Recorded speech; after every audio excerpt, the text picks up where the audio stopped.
A prayer today. Open up your heart. Someone's in despair today. Have you prayed from your heart? Someone down inside telling you you should stop and pray. Oh, our prayers of love, lift them high. They heal and sustain. They set all free. Our prayers of love, lift all high. They heal and sustain and set all free.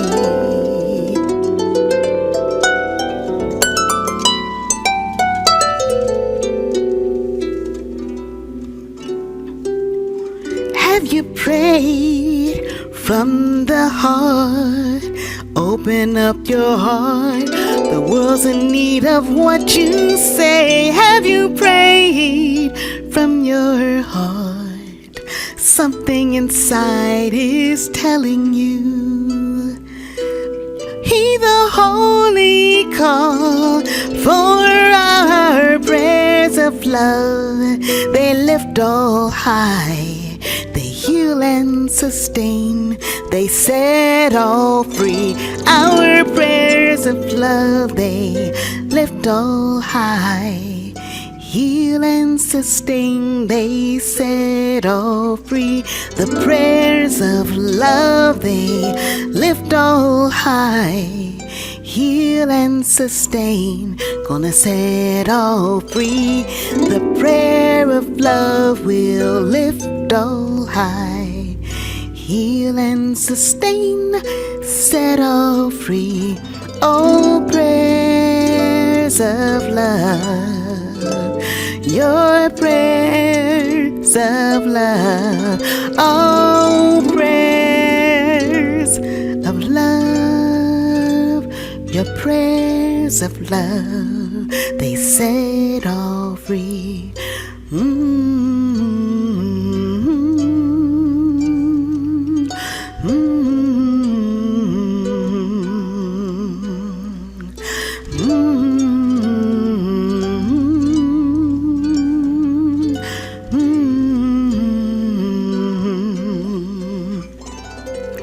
Prayers of love, gonna lift all high, gonna heal and sustain and set all free. Your prayers of love, they lift all high, heal and sustain and set all free.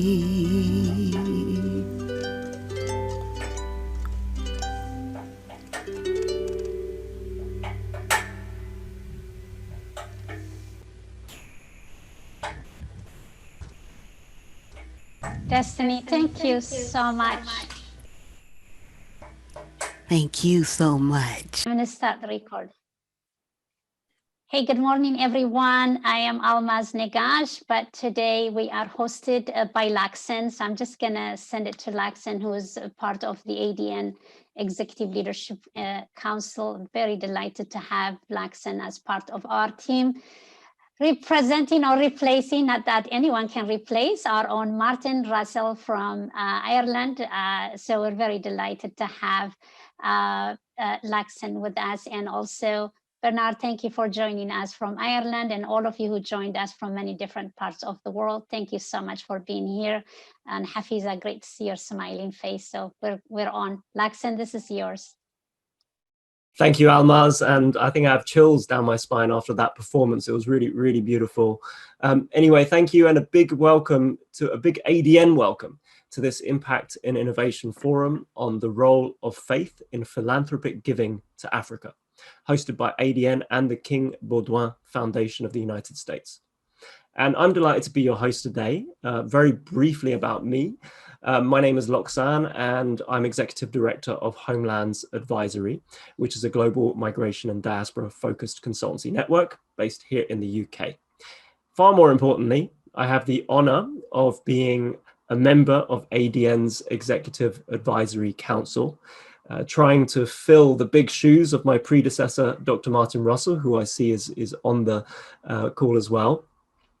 And I want to thank, first and foremost, the King Baudouin Foundation of the United States, KBF US, for your partnership and sponsorship over the years. We really appreciate you.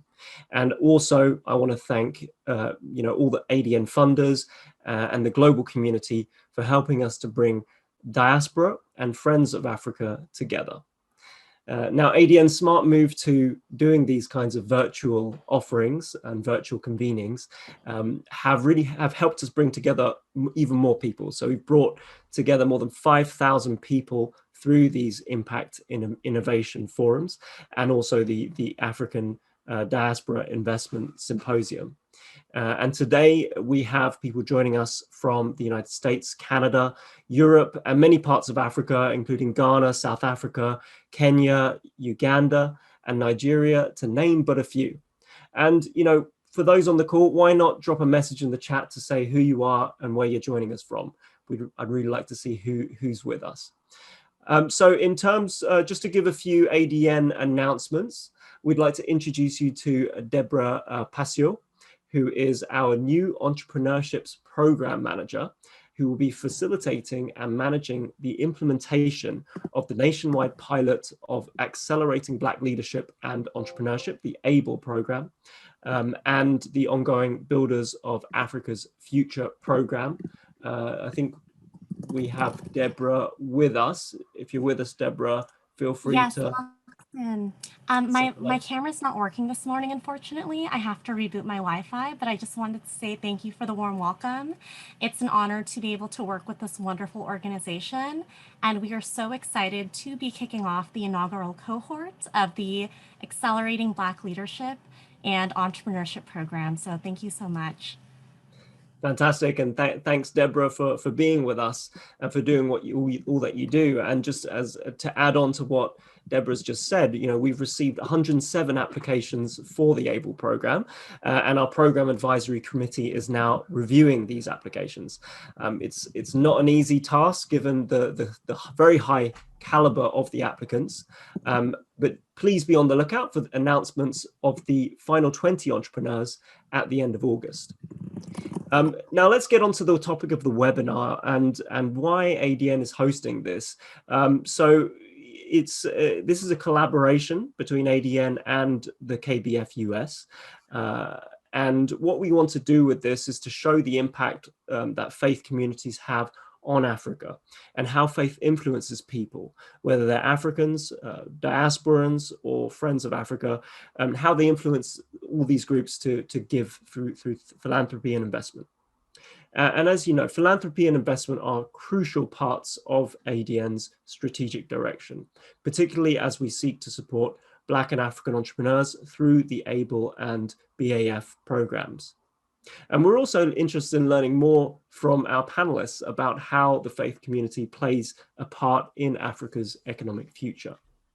So without further ado, I'm really pleased to introduce our moderator of this session, Hafiza E. Rashed, who is Senior Advisor of Communications and Outreach at the King Baudouin Foundation of the United States.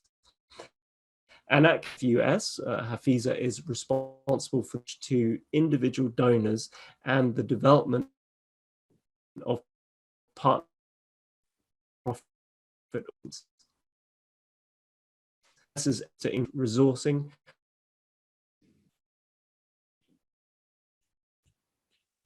Africa, the floor is yours. Thank you. Thank you, Laksan, and I'm very impressed that you were able to get the pronunciation of King Baudouin Foundation United States down.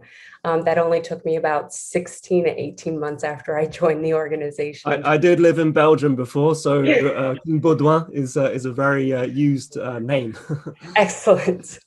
Well, yes, I am Hafiza Rashid, and it's great to be here. And thank you all for taking time today to attend this conversation, the role of faith and philanthropic giving to Africa, organized in collaboration with the African Diaspora Network. There are some familiar names in the attendee list, but for those of you who aren't familiar with KBF US, please allow me a brief word. The Keyboard One Foundation, United States, facilitates thoughtful, effective giving to Europe and Africa. We enable US donors to support their favorite causes overseas. We also provide European and African nonprofits with cost-effective solutions to raise funds in the United States through a tool we call an American Friends Fund, for which we have more than 450 American Friends funds, including the University of Nairobi and the Magni Yaqub Heart Foundation, among many, many others. These funds can save African nonprofits the trouble and expense of setting up their own US public charity. And KBF US handles all back office administration, including tax receipts and donor support. So if you have donors in the US, feel free to reach out to me. I will be happy to assist.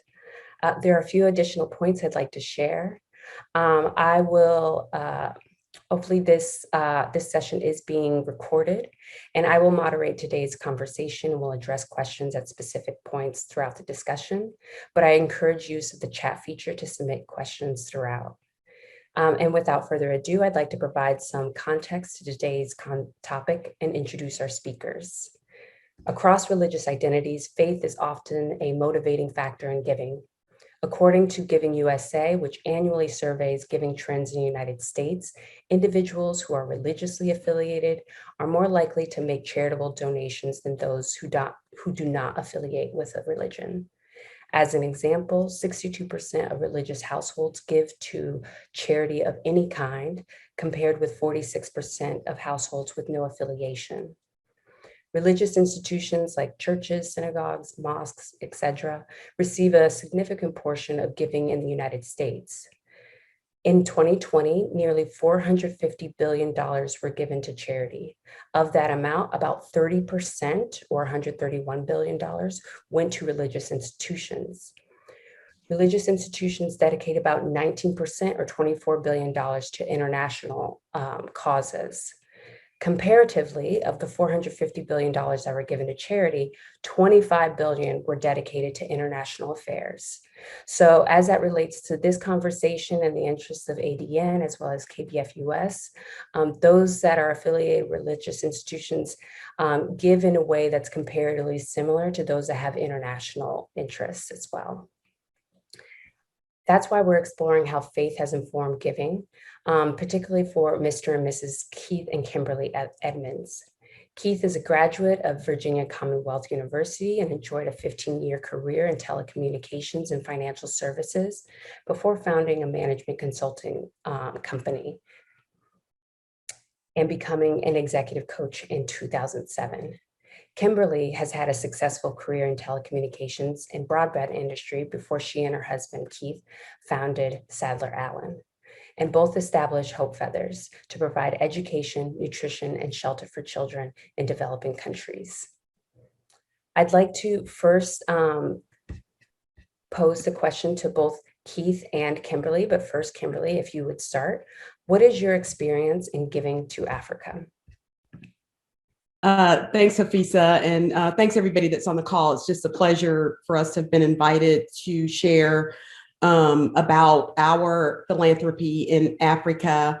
You know, we started giving in Africa in phases, and over the time that we've been involved and committed to Africa from a philanthropic standpoint, we have just become better people. And I say that because we started out, you know, as corporate people and as Christians, we started out just giving to our church for missionary efforts and things like that. And then we actually had the privilege through a sort of a serendipity to get very connected with children in Ghana. And that connection changed everything for us. We really began to understand that as believers, it's not just about writing checks, but it's really understanding why our faith really mandates that we support and care for the poor and for the people that are disadvantaged. And so that gave us this sort of I guess we moved from being sympathizers to empathizers. And then from there, we really began to be co-laborers and co-creators in our projects in Africa. and began to really walk with the communities that we were supporting in ways that increased our faith, that enhanced our faith, and made our faith real. And so that's been sort of how we have, through just a series of events, became very committed to Africa in terms of our giving. And I like to tell folks that we have hugged every child that we have helped. And having that relationship and really understanding, what Jesus has called us to as believers as it relates to this has helped us in giving more and more philanthropically in Africa. Yeah, and for me, it was always the mystery of knowing more about Africa in itself. I think as an African American growing in this country, you don't have a lot of exposure to that history, and I think that connection is not only what Kimberly said, but for me, just yielded that sort of what is it like, and what is it what's going to happen when we're actually giving to Africa. And and I take a lot of pictures, and I get a chance to actually see some of this in a little different view. And just like Kimberly said, it's nothing like being on the ground and actually doing this work. And we're hooked. And even if someone asked us not to, we probably wouldn't be able to stop being exposed and wanting to be more involved in Africa in those various projects that we're involved in. Kimberly, you touched on how your giving was first through the church and has then since expanded onwards. Can either of you speak more in depth about the trajectory of that giving, first within the church and then through your own projects? Yes, I mean, we were a part of a church that obviously, like a lot of churches in the U.S., there's usually a missionary arm, or there's a tithing and as part of your faith, and those things go programmatically, and so that sort of built a foundation of giving when we really weren't connected emotionally to it. It was more of, this is our faith, this is what we're required to do, and we enjoy giving, so it sort of fit with us. As we began to get more of an emotional connection to why our faith has called us to philanthropy and giving, things began to change. And so one of the things that we found to be sort of restrictive in our giving, quite frankly, through the church, is that we were giving through a 501c3 in the US. And it was oftentimes when the mission of the church and our personal connection and mission were not necessarily completely aligned. And so having the opportunity to really give directly and to those things that really connect in with your heart and connect with you emotionally has been just a real blessing for us. And so I think that, we continue to give through churches, but to be able to give directly to the causes and the things that you believe in with all your heart and that you really have a passion for has been important. And because we over time learn that this is not just about writing a check, the money is really important. But even more important is understanding and empathizing and being connected to people in a way that makes you fully committed, and in a way that you begin to see that even an ordinary person can make an impact. And I think that was the biggest thing, is that sometimes things seem so enormous to us. Until you truly get connected, you don't realize how some of the smallest things can make an impact, because we tend to look at Africa from American lenses. And so until you get engaged and really understand that, when you're trying to craft a better way, then you have to walk with people and to get to better as they define it. And so I think that being able to give directly, being able to really have a heart connection and a pocketbook connection has been a true blessing for us. I think you bring up a really interesting point about where there wasn't that emotional connection, which so much drives all of philanthropic giving. Faith, that faith-based community was able to provide that bridge first And then you were able to connect on an emotional level, which led you to understanding is really important point, especially when we look at the similar levels of giving through the church to international causes and similar levels of outside of the church. So thank you for that. So first we'll start with Keith. How does faith and your religious values drive your charitable giving? And I know you've already spoken a little bit about that, but I'd like to hear a little bit more. Well, I mean, we are the church. Doesn't necessarily require that sort of institution. We understand that it's, we can walk ourselves. And I think to our earlier point about actually being involved directly in creating some relationship, in itself built our faith really somewhat, because we also saw these things in action, not just talked about it, not just wrote a check, but actually segued into the understanding that as the church, we can actually do it, because it was a big thing to think about. But once we started putting our foot forward, we just couldn't stop walking toward them and toward these kids. We were just talking today about the fact that with many of them, we've seen them grow up and actually, about to go to high school.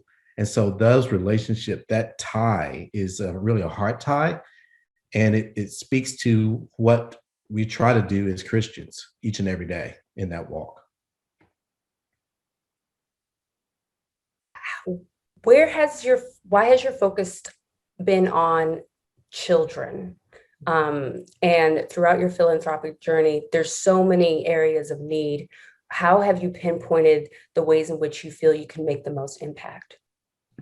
Yeah, I think it's a great question. And, I want to say, although it's probably been implied throughout, what we've already said, is that our philanthropy is squarely focused on poverty and poverty situations. And we were talking this morning about how, there's over 2,000 scriptures that talk about our Christian faith as it relates to poverty and what we are to do and what we are mandated to do. So there is clearly a mandate in the Christian faith around the poor. There are lots of other philanthropic ventures and things that people can do. Our heart is connected and has been connected for years. I remember as a child thinking about how can I make life better for the kids that were around me that were poor. And so our hearts are linked in that way. You guys were talking earlier about the entrepreneurial work that you're doing. All of those things are philanthropy, but we are focused on poverty. And as it relates to the children, again, our faith talks to us about how much like children we are to be.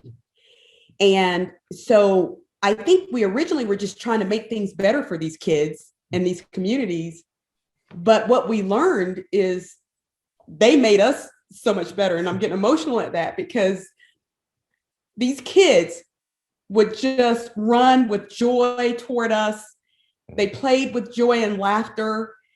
And so they taught us so much about why it is important for us to focus on them, because we need to learn from them. And it's through them that we learned what was important for us to facilitate, help with, and so forth. I mean, clearly education makes their lives better, so that's easy. And clearly they need to have food and shelter, the basics of life. But what we get back from that is that even in the midst of what, from our American eyes, we see as difficult, challenging situations, they find joy. And so that was a learning for us. And I think it gets back to why we believe that this philanthropic work, while we thought we were just doing it to make things better for these children, in fact, enhanced our faith and enhanced our understanding of some of the spiritual concepts within our faith around where you find peace, where you find joy, the role of money in your life, what's important in life. This is what we have learned as we take our trips there and as we interact with the people there. I just want to share this one thing too, Hafisa. with the group, and that is that I was staring at a picture of a woman sitting in what we would consider a lot of squalor in Cambodia. And the Lord just really spoke to my heart to say, don't see her condition, see her. And I think that as we have been on this philanthropic journey, that thought and that place in my heart has been critical. Don't see the condition, because you will compare the condition to your conditions and you will act in ways that might not be the best for the people that you're working with and walking with. See them, see what their hopes are, what their dreams are, what their fears are, what they consider to be peace. And you will be led in the right way in your philanthropic giving. And so it's been just such a faith walk, because you see big needs and you can sometimes get overwhelmed by those big needs. But when you really see the people, you understand that all of it's doable. All of they can create better. You know, we used to always talk about, you know, we want something sustainable. Well, these folks know how to survive. And so we don't need to teach that. We don't need to help them with that. They know how to sustain. We're watching them right now in Uganda, which is one of the projects we have with a farm, and dealing with the surge of the pandemic. And boy, it is very different than how we dealt with it last year. And so again, just learning so much, and philanthropy and getting involved in these charitable projects make you a better person. And that's, to me, a true motivation to continue and to grow it and to scale it. And to just do what you can. Don't worry about how much or how little, just start. Mm-hmm.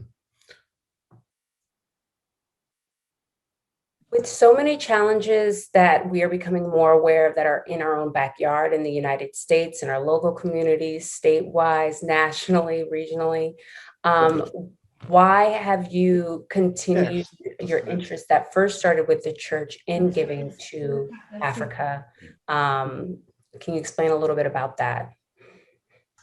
Yeah, and we get asked that a lot, actually, by some of our donors into our foundation, Hope Feathers, which Hope Feathers is primarily our own personal funds that's in that. But we have people that'll give to it occasionally.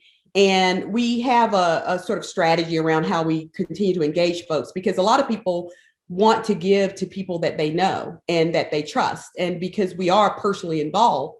And so it is a question that comes up often for us. For me, it's about everybody doing what you're called to do. Perhaps you're called to the challenges in the US. Go do that. That's fantastic. I think about, at least for the communities that we serve, that they operate without a net, without a safety net. There's no food bank to go to. There's no child tax credit. There's no unemployment. Often the people and communities that we work with operate without that safety net that we have become accustomed to here in the US. And so for us, that is an important factor. It's not that if the right opportunity that comes up and it happens to be in the US, that we wouldn't give to that. It's just our heart and our calling is to the folks in the communities in Africa that we serve. Yeah, and I can add that these relationships that were built or really are a God thing in each and every situation. Mm-hmm. So I was told once by this very wise person that all you're responsible for is all that you can hold in your hand. And I think that what we've been attracted to is just those things, and to be conscious of that, because it can become overwhelming.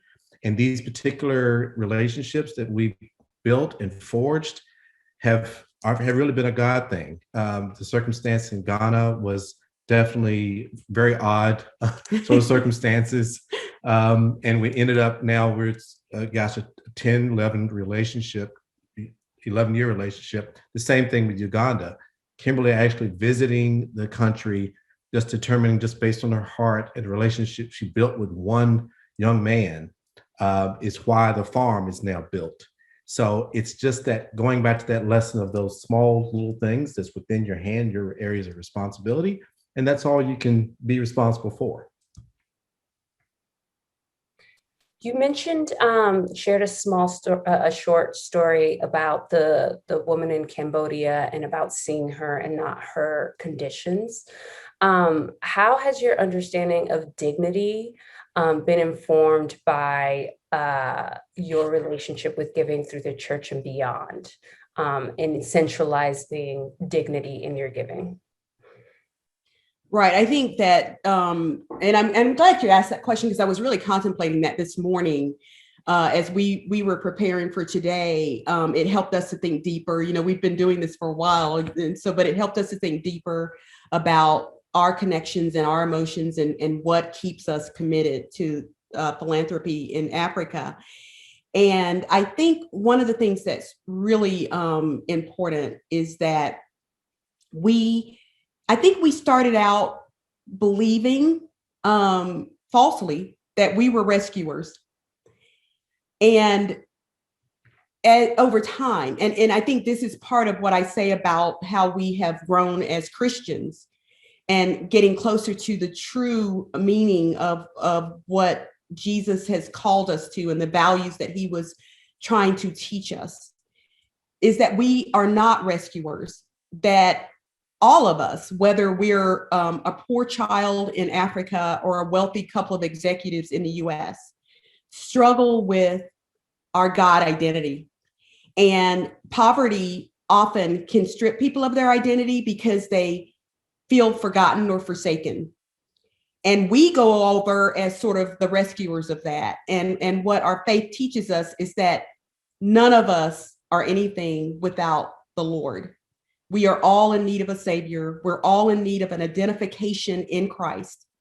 And so when we go and do what we go as peers, as co-laborers, as co-creators, that we both get a better sense of our identity, not one greater, one smaller. And, you know, when you're dealing with money and poverty situations, it's a very delicate relationship. And we've learned that often they will put us in a place that we should not allow or be, on sort of a pedestal, because we represent food to them, we represent education to them, and they will put us above themselves. And it is our job and our duty and our making sure that we don't enter inadvertently into sin by accepting accolades or accepting a role or a position that we certainly are not in. We are all community when we go there. And we have learned that over time, though, because you know, money changes people and things. And money, you know, that was the one thing that Jesus compared to the relationship with God. Are you going to serve God, or are you going to serve money? Because money can counterfeit God. You know, it can answer questions, it can provide, it can do all these things. And so I think once you see people, once I saw the woman and not the condition. And once when we go to Africa and we go to some very challenging situations, and, you know, sick children and, you know, lots of things that with our eyes we see, if we look past it and see the people, then it keeps everybody grounded. And it keeps everybody understanding that we are all God's children and our identification is in him. And so let's work together toward better as they define it, not as we define it in what is sometimes very rose-colored glasses. And I think, just to add, we ensure that those relationships are built on the ground, that these are people that are a part of the country. They're leaders in their various organizations, and they are the ones who are at the forefront, as well as those that they serve. Mm-hmm. So that's very important as far as we're concerned, is finding those relationships and strengthening those relationships, because they are living there. they are experiencing all of what we've seen every single day. You know, and it's so funny because we have so many funny stories about how we are so ignorant about things. I remember when we built helped Samuel to develop the organic farm. I remember saying to him, you know, it's going to be really important that we keep this thing organic, that we have, you know, free range chickens. And he said, Auntie, all of the chickens are free range. You know, you've been here, you've seen them walking across the street. And so, you know, things like that, you know, we learn and we laugh together, and, you know, he excuses us and we excuse him. And, you know, once you get into those relationships with people, great things happen. Great things really happen. So we have quite a few people here that are interested in impact investing as a means to alleviate poverty. You talk a lot about the relationships that you've made and that were first started through your contributions to the church. How do faith-based organizations and individuals go about deciding where and to whom to give and to make those relationships? Yeah, I mean, for the most part, I think that's a heart decision. You know, heart decision. I said through a series of just sort of serendipity, connected in Ghana because of some bracelets that a dear friend of mine saw, quite frankly, that she wanted, and found out that they were being made by kids at a school that were actually raising money to build a school. And so she was a dear friend of mine, and I was like, okay, I'll give to it. You know, it was not anything real deep until she convinced me to go meet these kids and convinced us to go meet these kids. And so I think you just see where your heart connects and just connect. Now, one of the things, you know, I was telling a story about the Cambodian woman that I was looking at when God spoke to my heart about that. The other thing he spoke to my heart is that people of the world create commerce out of poverty. And it was a curious thought in my heart. And I thought, well, what do you mean? Like, what are you saying? And it was, you know, there's people figure out how to buy alcohol. People figure out how to create things of the world inside of that poverty. And so as a believer, how do you create prosperity inside of poverty? Why are you so overwhelmed by it? And so one of the things that we began to pray about and began to sort of co-create with Samuel was, how do we create a situation where your community, your village in this case, is not dependent on US donations, and where you end up giving back to your own community? And so through a series of just learnings and prayer and strategy, we began to start to invest in the farm. And the farm has so many implications in terms of just nature and all the connections there, subsistence food, but also it's generating revenue. It really demonstrated for us that wherever we go, it is important that people believe and feel that they can give back, that there's something about giving, that giving is the mother of receiving. And so, and that dignity that comes, the identification that comes when I can feed my children, I can send them to school, I can take care of my family, I can access healthcare for my family. That became really an epiphany for us around how we give. How do we give in a way that it doesn't create dependency? How do we give in a way that restores identity, restores dignity? And that's the journey that we're on right now, is in everything that we do. How do we create a cycle of life and better? And so I think it's a process. I think Samuel always says, think big, start small, start now. And so we try to always use that as our principle whenever we're doing anything, whatever we need. It's like, okay, we want to think really big about this because we want this to be really big, but we're going to start small. We're going to start right now. So what can we do, to what Keith was saying, the water, if I can just drink the water that I can hold in my hand, then how can I get started? And then after that, once you get past that place, it all opens up and you begin to see how to go forward. But it is a process and it's a wonderful process. But it is something that you just have to start. Giving is the mother of receiving. I love that. Yeah. So how can the diaspora and friends in Africa go about working together and resourcing Africans when requested? Yeah. And, when you think about Africa and just what's going on there, just from a worldview, not just faith view, it is, I think, a groundswell of opportunity. And so I think you have to kind of know, where's your heart? Where's your passion? And start there, and it may open up other avenues. We started thinking, oh, we're just going to build a school for some kids that are being educated on a porch. That's what we thought we were doing. And, we were like, that's great. How much money do you need? We can do that.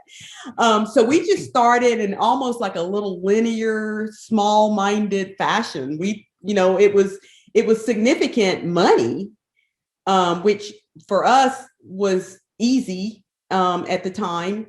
And so we had no idea what we were going to learn. And so that's what I would say is that just connect with something that you're passionate about.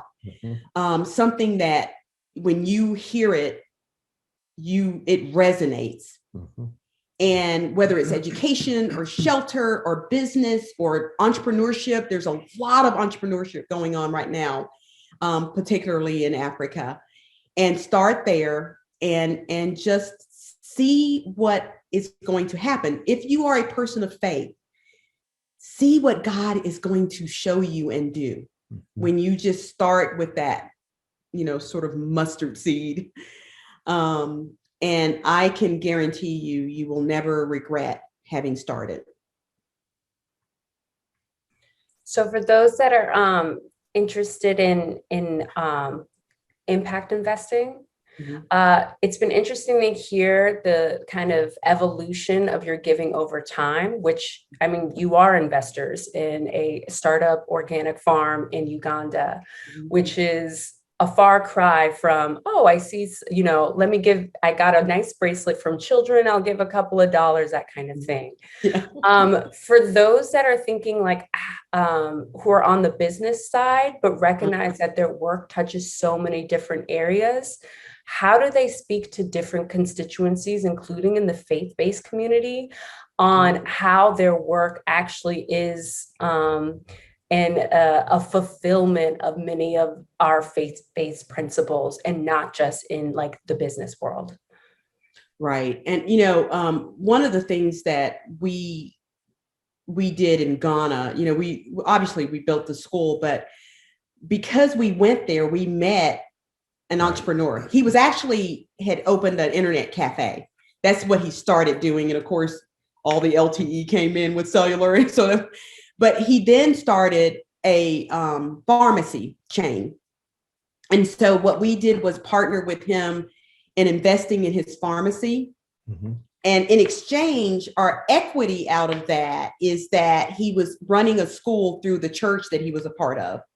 And so our equity out of that was, let us send our children to your school tuition free. So I think sometimes with the church, they're working a lot through the missionaries. And so I would say maybe talk directly to the missionaries because they're going to know the business people on the ground. And so if your heart is to really do something entrepreneurial or to do something that is directly tied to business that then can give charitably locally. So for example, with the pharmacy, the school is a top-notch school and our kids can go there if they want to, tuition free. So I would say, try to talk to the people that are on the ground. Mhm. If you have access to missionaries, they're a great source that can help you get connected if you're not going to actually visit that particular location, or you don't have the ability to actually physically be somewhere or know someone. And we have, through our network, as we talk to people about what we're doing. So for example, I was talking to a business friend, and her husband happened to work for Microsoft, and his dear friend quit Microsoft to go build a university in Ghana. And so just through that networking, if your interest is, I want to connect into business, then you have to begin to sort of create some relationships that'll help you connect a little bit better than just your church affiliation, is Right. what I think. Well, also the conversations, I think that all of us, especially in the last year, have opened ourselves up to a lot more creative conversations.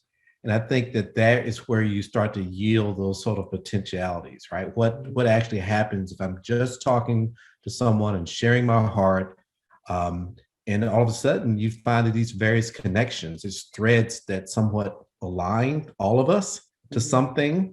So I think from a business community perspective, that's where that creativity comes in. And that's where those relationships can just be forged with a little bit of effort, a little bit of conversation, a little bit of interest. Those are some of the things that I can think about. And I think if I would just add to that, I know when I was in corporate America, several of my colleagues were from Africa, from Ghana, from some of the places that I was interested in.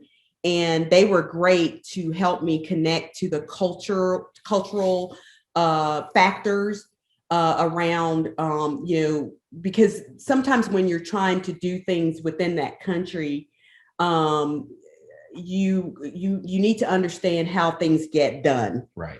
Government things, customs, some of those things. And so having those connections, even in your workspace, if you know people that are from those areas that you're interested in Africa, then have those conversations. I know several of my colleagues in telecom were able to help me understand, or to connect me to, legal help, government connections, people that were doing work similar to what I was interested in. And what we found was that there were plenty of people on the ground that could give us the knowledge that we lacked in terms of being effective in those countries. Well, we're now going to transition to take a few questions from the audience.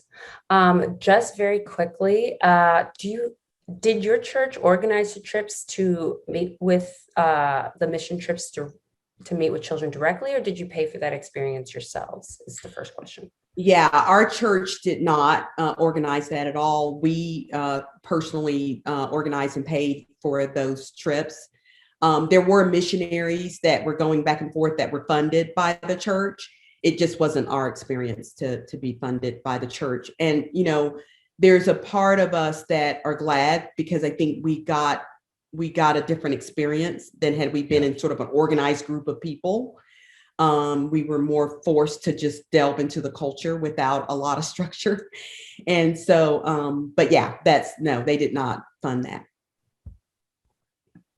One of the other questions is, what are your thoughts or reflections about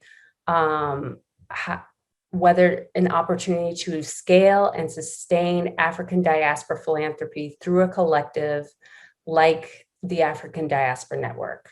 The questioner gets the sense that while it's remarkable work that's ongoing for the African Diaspora Philanthropy, it seems to be a little disjointed.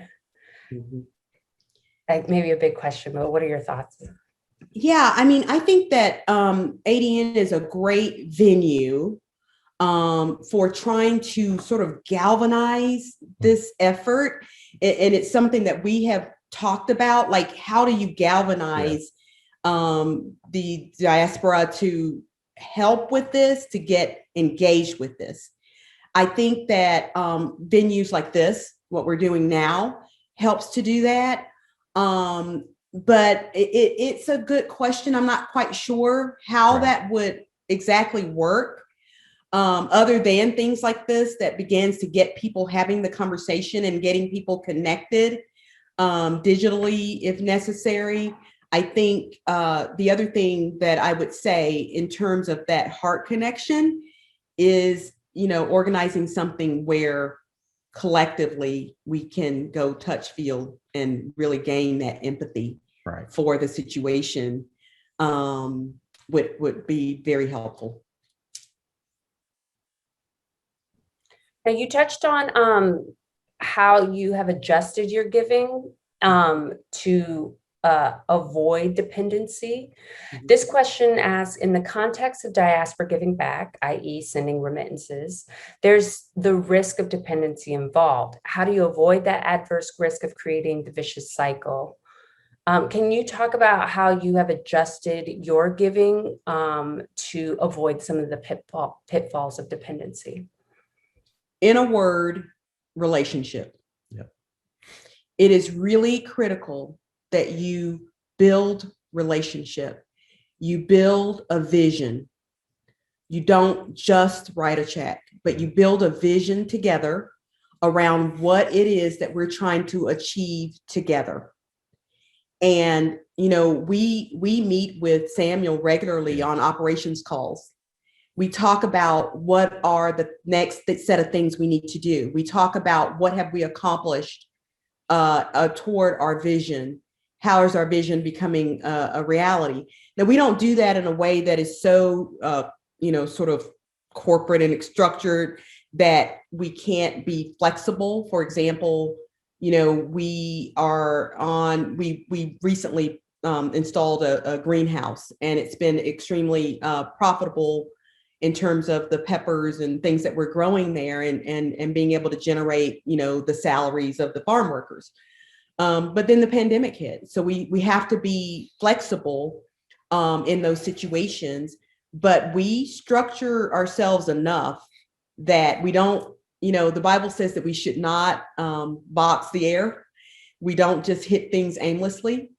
We set goals. We pray together, make sure that our hearts are connected and we understand together what God is calling us to do next. And so I think that those things are really important. Yeah. And we also, I think, along with what Kimberly said, is have that in somewhat of a consistent sort of format so that there is a cadence of accountability. And at the same time, I think, speaking of Samuel, he's learning a great deal for himself about sustainability, because I think that what that does is translate that to even some of the co-op workers he's working with, because I'm sure that we talked to him a great deal. He talked to them about that same sort of thing, because they were all trying to generate income for families generationally by talking about this, not just once or twice, but creating this cadence of dependability on what's going to happen in our conversations, what do we expect? And so I think that's how you do that, is you create that, then the dependency just naturally occurs. And I love that you guys are talking about entrepreneurship. It is such a, it's critical in any country, but it's really critical in the African countries. And, having access to capital, understanding how to do that. Because we sit here and we help there. Every day Samuel is sitting there seeing all the need. And so for him, it's even more challenging to not get involved in too many different things until we find success in what we're doing right now. And so we have a goal out there that the farm will be so successful that it will be able to create capital for other farms to be built, for us to make other investments and that kind of thing. So I think you do have to do some of the things that you normally do. You have to set goals, and you have to be structured, and you have to have relationship. Goals, structure, relationships. Thank you so much for your thoughts. I thoroughly enjoyed this conversation. And even though myself and you too, we've been conversing virtually for years now, I've definitely learned a lot and I've really enjoyed this. I'd like It's been to. a pleasure. It is it's a pleasure to have partnerships, and those are important. I'd like to volley this back to Almaz Laksen, who will lead us in some closing remarks. Oh, Hafiza, thank you so much. This is a unique conversation at ADN, and I was just smiling inside saying how flexible we have become because, usually we have not had an opportunity to speak about giving from the faith specific, especially now very specific to Christianity. But the good thing is that our community are pretty much as faithful and as religious, and whether they are Muslims, Christians, or other religions, they really do depend on that giving. So thank you so much, Kimberly and Keith, for leading this conversation. And then I think, Kimberly, you said something that really is very important to ADN, and I think Hafiza would also attest, and others in the room. I don't think anything really happens without relationship. It's the fact that we build the relationship and then builds trust and then build other things, which comes to be in the form of investment. And I think that's critical. I am always thinking, how do we use each other as each other rather than as a means to an end? And so I think if we can use each other as a means in itself, and we don't just move from one to the other and then forget exactly where we came from and how we got to be where we are, I think that would be a wonderful insight that we will continue to perpetuate in others' things as well. But I think you have it right, and that is relationship, whether it's on religion, business, or other NGO related programs and work that we do. It is all really about relationships. So thank you. The other thing I wanted to mention and then share it, give it to Laxon, is that the importance of hand up and not hand out. I think what we try to do is make sure that whether you are a religious philanthropist or a business philanthropist or other kind of giving, it is very important that we actually just don't give people whenever they ask for it, rather give them something that they can actually sustain. So that's the handout versus the handout. And so I'm glad you already are investing in impact investment and you have other things in place, especially the work that you're going to do or you're doing in Uganda. I think those are very, very important. I just want to say that because at ADN, we have been really talking about how do we enable communities to have sole ownership of what they do. And I think somebody mentioned about remittances becoming also, they have adverse effect that you create dependent community. And so I think the importance of the diaspora is very, very generous, and we will continue to give. But I have been advocating that giving is good to your family, but figure out a way, another way to scale remittances, which is to invest in other people and to invest in communities and to really give them the resources they need. And we can share that information with all of you, but I just want to say thank you for giving us a different perspective on giving, which we haven't really dived in deeper. And we look forward to working with you, Hafiza, and others in this space to bring that out and engage other people who might need this kind of access to resources. And ADN is a conduit to make all these things possible.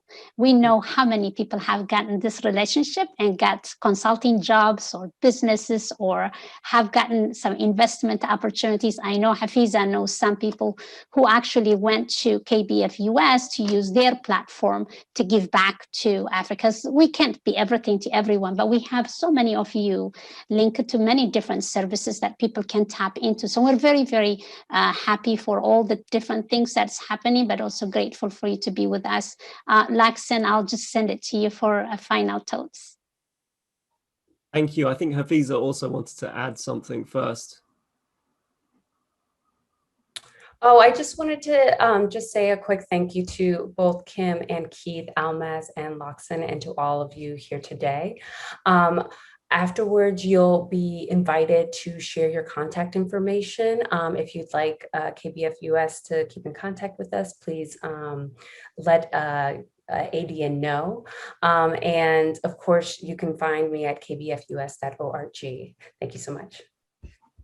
Thank you. And just to echo all the thanks that have been shared by Almaz and Hafiza, I really enjoyed this conversation. And I particularly liked the point that that Keith and Kimberly were making about finding that passion and connecting with that in your philanthropic journey. That was particularly resonant for me. Anyway, I'm not going to keep you folks too much longer. And we've also talked about how ADN can provide that really useful convening point to galvanize diaspora philanthropy in particular.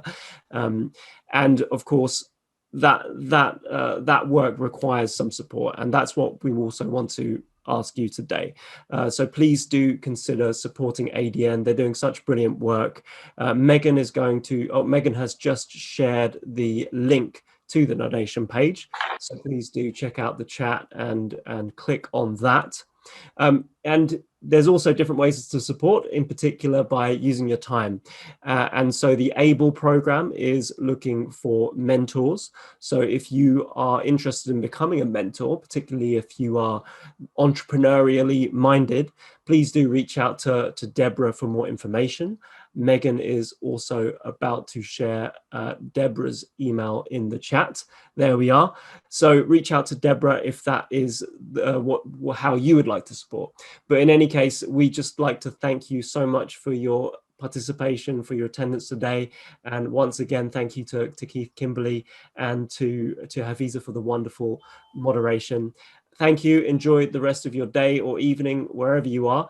And we look forward to seeing you next time.